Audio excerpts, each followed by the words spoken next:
Nobody has any questions or thoughts or concerns? Speak No. up if you need to. And if you know, if you think of something later, just send me an email. Everybody's good? Okay, all right. So here's what I need you to do. I'm going to share my screen with you. Make sure I get the right one. There we go. Okay, so here's where you're going to find what we're going to be doing.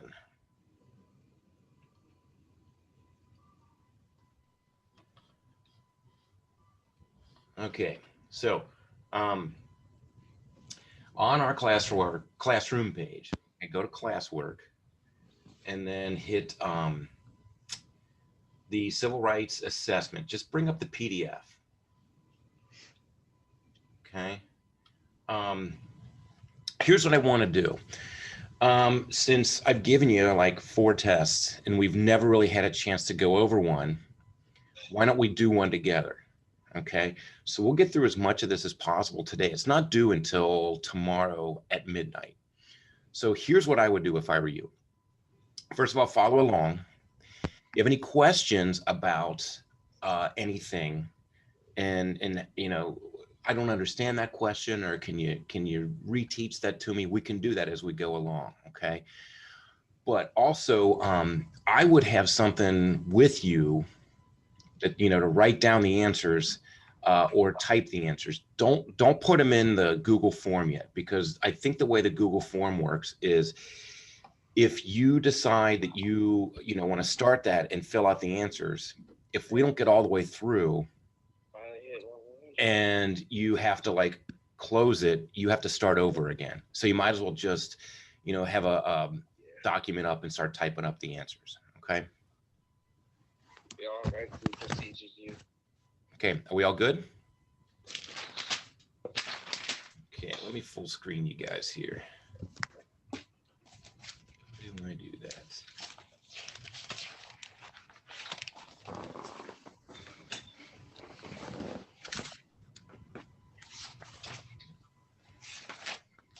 I will. It won't full screen it for me. Okay. So let's do this. So if you, I can't see the chat room. So if you, Miss J, if you see somebody post something in the chat room, if you go and ask that question for them. Yeah, Otherwise, sounds good. if you guys have any questions, just unmute yourself and say the answer or say the question. Okay. Okay. Now let's start off with. So I hope you have the PDF open as well, and you're taking a look at that. The FRQs, okay, free response questions. On here, there are there's two FRQs, obviously, okay, and honestly, a lot of you are doing really well on the FRQs. You're doing better on the FRQs than you are on the multiple choice questions, and I understand why, because I think an FRQ in some ways is easier to answer than and a multiple choice, because multiple choice you got to get the one right answer. Okay. All right. So let's look at this first FRQ. Okay. It says the 14th Amendment protects civil rights and civil liberties. Number 1, describe the difference between civil rights and civil liberties. Okay. Who's got that answer? You might know the difference between civil rights and civil liberties.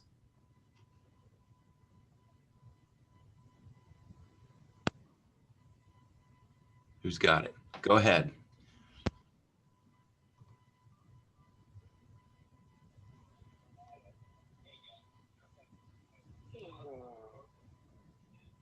Nobody has that? Anybody want to take a stab? Mm-mm. Okay. Which one of these two is your rights under the Bill of Rights, the first 10 amendments? Is that right, civil rights or civil liberties? Civil liberties. That is civil liberties, correct. That is civil liberties, okay. Civil rights then are, what would you consider to be civil rights? I know you know the civil rights movement and you've studied that many times in school, but what are civil rights? They're supposed to protect against like discrimination. Yes, exactly. So the law has to treat everybody the same, right? So civil rights protects the law. I'm sorry, protects us from the law. In other words, it makes sure that the law treats everybody the same. Okay. Now, what is the primary clause of the 14th Amendment that is used to extend civil rights? What part of the 14th Amendment says you have civil rights?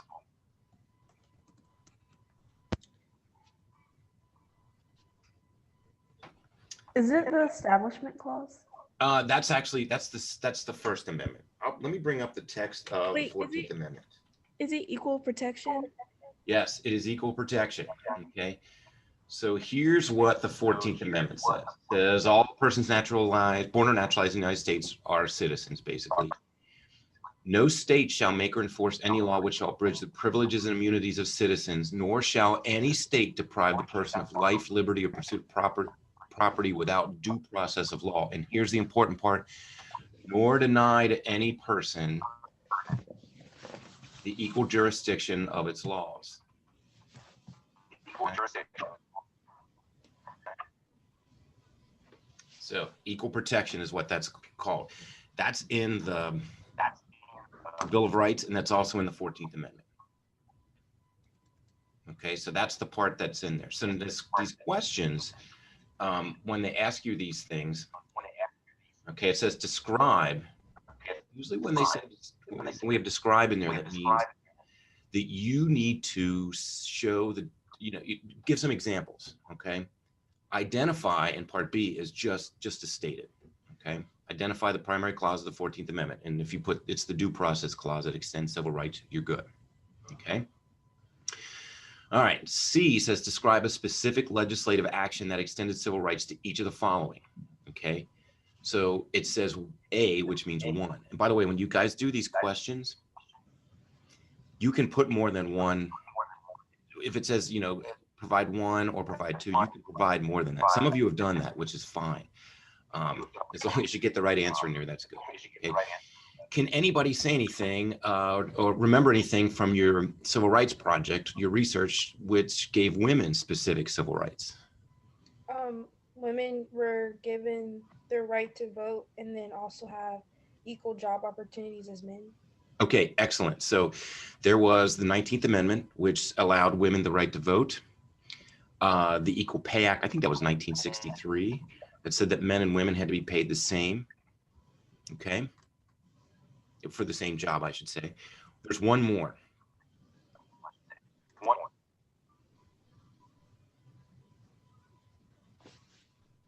Anybody come across Title IX in your research? Chris, was that a nod? Yes, that you know that? Okay, can you explain to us what that is? Do you remember? No? I just remember it's a familiar thing. Okay. But I don't remember exactly, stuff. Okay, so Title IX said women and men have to be treated the same in education. So I get this question from students all the time. Why doesn't Northwest High School have a boys volleyball team? Has something to do with Title IX. Does anybody know the answer? If Title IX says equality in education, which includes school sports, how many girls teams versus how many boys teams do we have to have? Equal. Has to be the same. If we have 5 boys teams, we have to have 5 girls teams. We can't have 6 girls teams and 5 boy teams or anything like that. It has to be the same. So if we decided to have a boys volleyball team, what would we have to do?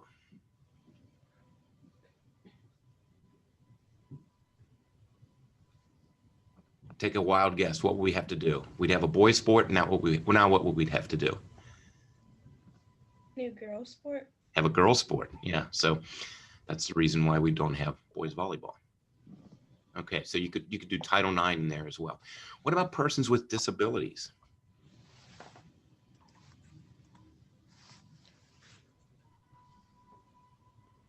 Anybody remember the Americans with Disabilities Act?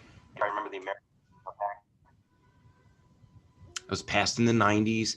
It said that institutions, educational institutions, workplaces, and so forth, stores, gyms, and so forth had to have equal accommodations for people with disabilities. Now, what does that mean? When you think of somebody that has a disability, what does that mean? Think of somebody in a wheelchair. If they can't get up a curb, what does that place have to do? Build a ramp. Build a for someone ramp, with right. disability. So that's all part of the American with Disabilities Act. I don't know if you notice your curbs around your streets, where the street meets the sidewalk, at a corner, there's, it's actually down. There's not a curb there. It's actually level with the ground. That's because of the Americans with Disabilities Act. Are mental health disorders counted as disabilities? Yes. So what that means is, that's a great question. If somebody has a disability like epilepsy, let's say, and if somebody has epilepsy, they can suffer seizures, and so then if, somebody's working at a job and they have a seizure and they have to be home for 2 days, they can't be fired. The boss can't say, hey, I can't help it, you don't have seizure, or you have seizures, you're fired. They can't be fired for that. So that's it does cover mental disabilities as well. Okay, other questions? Who asked that question? That was a great question. So my name shows up as something weird, but it's Jasmine. Jasmine? Okay. Jasmine, I got to make sure I get you in on the attendance too. I don't know how to change it. That's okay.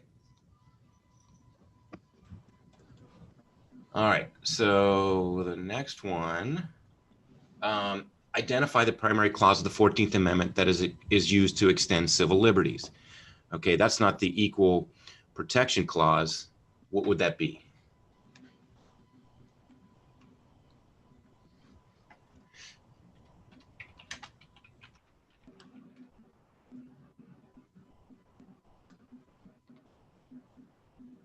That's not equal protection. That would be,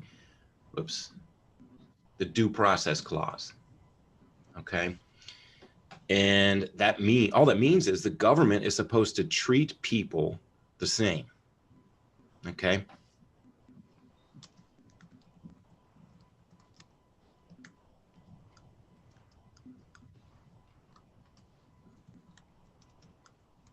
All right. Now moving on to the next one. I promise you we'll go a little faster. Okay. How were civil liberties incorporated by the Supreme Court in 2 of the following cases? Okay. Gideon, Mapp, and Miranda. Anybody know those? Jamie's shaking her head yes. Miranda is the one where the guy didn't know that he didn't have to testify for himself. Right. He didn't have a lawyer, and they said, too bad. You have to be your own lawyer. So Right. what right was provided by that case? The right to fair trial, so due process. Yes. So and more specifically, if somebody is tried with a crime and they can't afford a lawyer, one will be appointed for them. Right. What about Miranda versus Arizona? Where have you heard Miranda before? Miranda Rights. Yes. What are Miranda rights? The right to remain silent. Anything you say can and will be used against you in a court of law. That. So in order for the cops to officially arrest somebody, what do they have to read to them? Their rights. Okay. What about Mapp versus Ohio? Was that the one where the police raided someone's house without a proper warrant and they found something that they weren't looking for? Yes, that's exactly what that case is about. So Mapp, she was suspected of hiding her boyfriend's bomb-making materials. This was in the 1950s too. And the cops came to her house and she said, sorry, you can't come in. You don't have a warrant. So they came back like 20 minutes later and they actually had a placemat menu from a Chinese restaurant down the street. So they showed that to her and they said, we can come in now. They busted down the door and they didn't find what they were looking for. They found something else and they charged her with, they didn't find any bomb making materials. They charged her with, I think it was like she had pornography in her house. So that's what she was charged with. And that's what they brought her up on charges. And she said, sorry, you didn't have the right warrant for that. And they threw the case out. So In order to search somebody's house, in order to use evidence against somebody in court, what do they need to have? A search warrant. Okay. All right, any questions about that? All right, let's move on to the next FRQ. You'll see these more and more on my tests, okay? This is an AP question where they give you a case. There's 12 Supreme Court cases that you need to know for the test, okay? And they ask you to compare a case you don't know about to a case that you do know about. And that's what this is about, okay? So this is challenging the use of property taxes as the main revenue for school districts discriminated against poor school districts. They said that property taxes was discriminating against poor school districts. They provided evidence showing that wealthier schools serving primarily white students spent more money per pupil than poorer schools, especially those with minority populations. Without a wealthy tax base to fund their schools, they argued that poor students' 14th Amendment rights were being violated. Okay. A case was brought before the Supreme Court in a 5-4 decision, which was divided along ideological lines. The Supreme Court ruled that the students' constitutional rights were not violated by Texas school funding plan. In writing the majority opinion, Justice Powell stated that, this is the important part, the Texas plan is not the result of hurried, ill-conceived legislation. It certainly is not the product of purposeful discrimination against any group or any class. On the contrary, it is rooted in decades of experience in Texas and elsewhere, and in major part is a product of responsible studies by qualified people. What does that mean? Okay. Is the justice saying that the law as it's written is discriminatory, or is the results discriminatory? Which part is he focusing on? The way the law is written or the outcome of the law? What do you think? The results are discriminatory, but the law itself is not. Okay. Isn't that what he's saying? Yes, he's saying the law, this is not a Jim Crow law. You know, Jim Crow laws were very specifically designed to separate people by race. Okay. This is something that is the result of the law. Okay. The way the law is written, it treats everybody the same. Okay. So now moving down to the questions, what clause of the 14th Amendment is common to both cases? Well, what would they have used? Would have been, you know, there's two parts of the 14th Amendment. Would have been equal protection or due process. Would it be Equal protection. Yeah, it is equal protection. Okay. Then second one says, explain how the differences in facts led to a different decision in Brown versus the Board of Education and in San Antonio Independent School District. What's the difference between those two? In Brown v. Board of Education, the law had it written so that they were separated by race. However, in this one, they weren't strictly separated by race, but by just circumstance. Absolutely correct, Chris. So in Brown versus the Board, the law specifically said students of different races will go to different schools. Okay, that's a clear violation of the Equal Protection Clause. In this one, he's saying that, well, the outcome is not the same as the way that the law is written. So we can't help the outcome, but we can help the way the law is written. And the law is written in a non-discriminatory way. Okay. Then we're throwing some federalism in there. Explain how the outcome in this San Antonio case demonstrates how public policy regarding equality of opportunity is affected by federalism in the United States.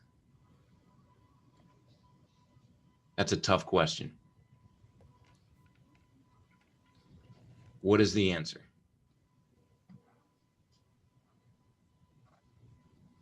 What do you think? You guys, I got to check the time. Am I good on time? 12:55. Yeah, we are good. Okay. Are states allowed to discriminate? What do you think? Are states allowed to write laws that discriminate against people? 14th Amendment, no. Yeah, right, Francis. The 14th Amendment says they can't do that. Okay. However, what can the Supreme Court address? Can it address I'm sorry, it can only address the inequality in the law, right? Mhm. What about equality of opportunity? That can't be addressed because unless someone is specifically being denied opportunity. Here's something I found on the web. According to Alexa? counseling.org. Can you stop? Thank you.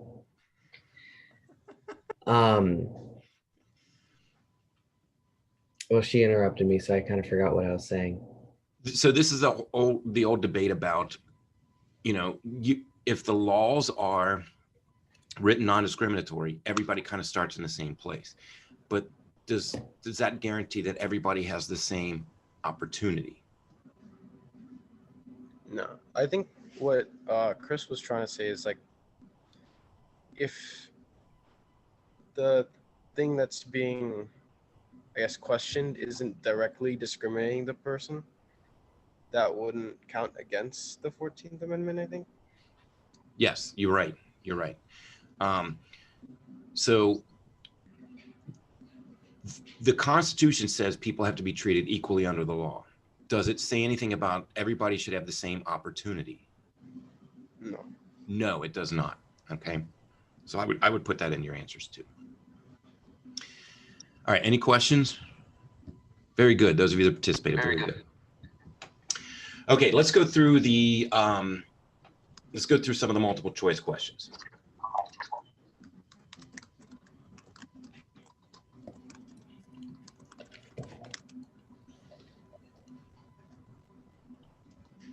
Okay, to enforce the 14th Amendment more clearly, Congress passed the what? Which one of these, if you're looking at my screen, which one of these dealt specifically with civil rights? I just gave away the answer. A. Yeah, A, Civil Rights Act of 64.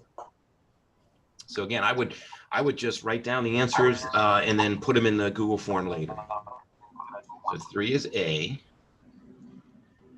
Okay, this next question is about the admissions policy of the University of Michigan Law School. Okay, Sandra Day O'Connor, who was on the Supreme Court at the time, wrote, in the context of its individualized inquiry into the possible diversity contributions of all applicants, the law school's race conscious admissions program does not unduly harm non-minority applicants. Primary issue of controversy involves what? So this is actually a something specific that you took a look at when you did your civil rights research. What can educational institutions and what can places of employment use to say we are specifically going to go out of our way to hire, more minority candidates, Latinos, women, African Americans, Native Americans? What policy is that called? Affirmative action. Yes, that is affirmative action. So the answer to 4 is D. Okay, which of the following, number 5 says, which of the following applications of affirmative action would the United States Supreme Court likely consider unconstitutional? In other words, that's illegal. A says a company actively recruits women and minorities in its hiring practices for a federal contract. B, a state university refuses acceptance of any new applicants from a specific race. C, a university values racial diversity on its campus and considers race one of the many factors when considering applicants to its freshman class. D, the United States Department of Transportation hires a contractor with a history of hiring and promoting minorities and women for the construction of an interstate highway. B. B. Yeah, B, a state refuses acceptance of new applicants from a specific race. Okay. Oh, another affirmative action question. Okay, Regents of University of California versus Bakke. Preferring members of one group for no reason other than race or ethnic origin is discrimination for its own sake. The Constitution forbids. The goal asserted by the petitioner, that's the person filing the lawsuit, is the attainment of a diverse student body. This clearly is a constitutional permissible goal for an institution of higher education. The freedom of a university to make its own judgments as to education includes a selection of its student body. According to the quote, what is the likely effect of the court's ruling in this case? Okay, so it's saying, what is it saying? What can universities do? And what can it do? Okay, so first of all, what can it do? Can it take race into account? Yes. Can it specifically say, out of the 100 people in our freshman class, 50 of them have to be women? No, that's a quota, okay? And that is a quote. What is a likely effect? Yes, so that is A. Colleges can consider race, but cannot use strict racial quotas. Okay, 19th Amendment to the Constitution, the Equal Rights Amendment, Title IX of the 1972 Equal Education Act were all directed to the goal of equality for whom? Women. Equality for women, that's answer D. Okay. Okay, the court decision in Brown versus the Board of Education was based on which of the following? Equal protection. Equal Protection Clause of which amendment? 14. 14. So that's C.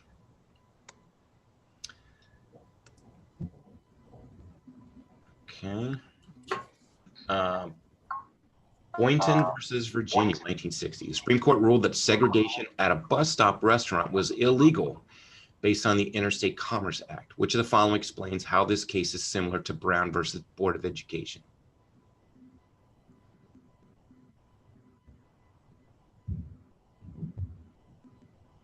B. Which one did you say?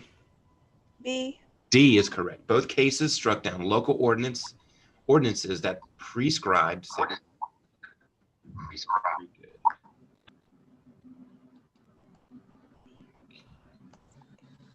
All right, a few more. We'll stop at 12:50 so you guys can get on to your next class. Okay. Number 10, a clause of the United States Constitution that was used in the Supreme Court's ruling in Brown versus Board of Education was D. The D. D, equal protection. Very good. Okay, so this quote, which I'm not going to read to you, Cesar Chavez, okay, he is expressing, the key word is nonviolence. Okay. So what is, you guys did, you had to read Letter from a Birmingham Jail, or it was read to you by Dr. King. It's asking you, what are the similarities between these two views? Similarities. So what is the same?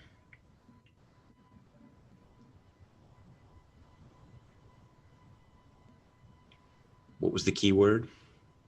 Nonviolence. Nonviolence. So that would leave which answer? Would it be C? It is C. Yeah, the reason it's not A is because neither one of them supported the use of violence.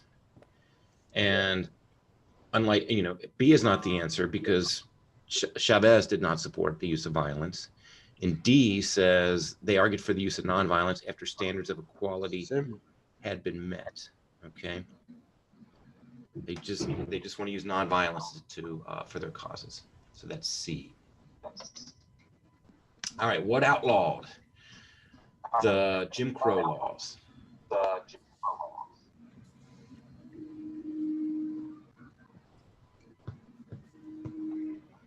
Okay, we know it's not A.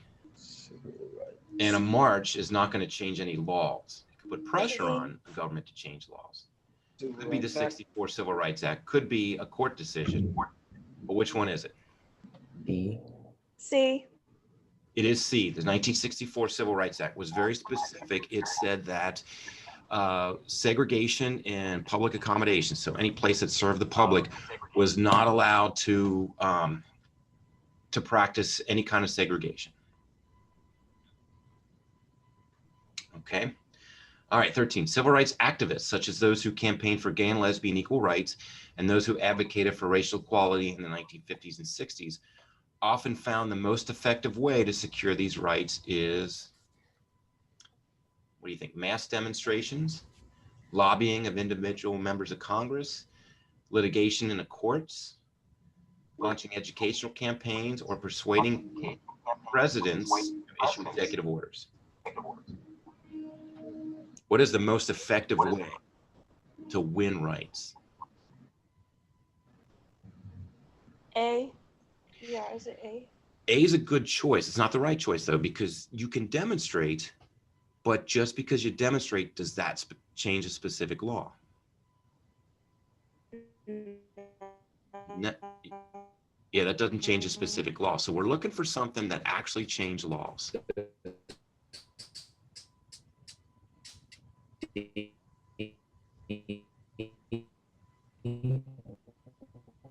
It is C, okay, through litigation. Oh, so I would would it say be C.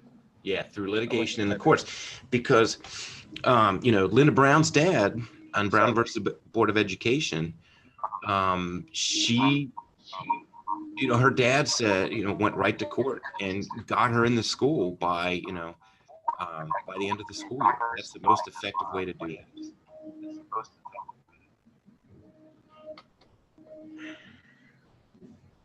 Okay, any questions? No.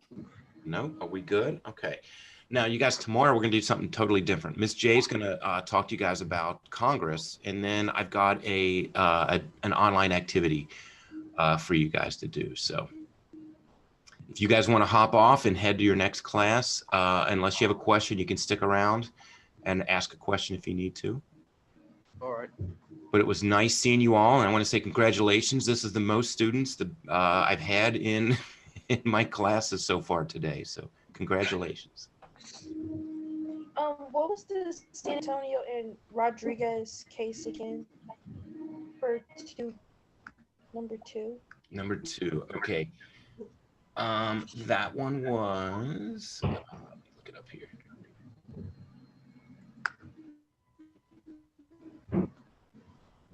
Okay, so Morgan, which one do you have a question about, A, B, or C on that one? I believe it's B. When we're wait, I'm sorry.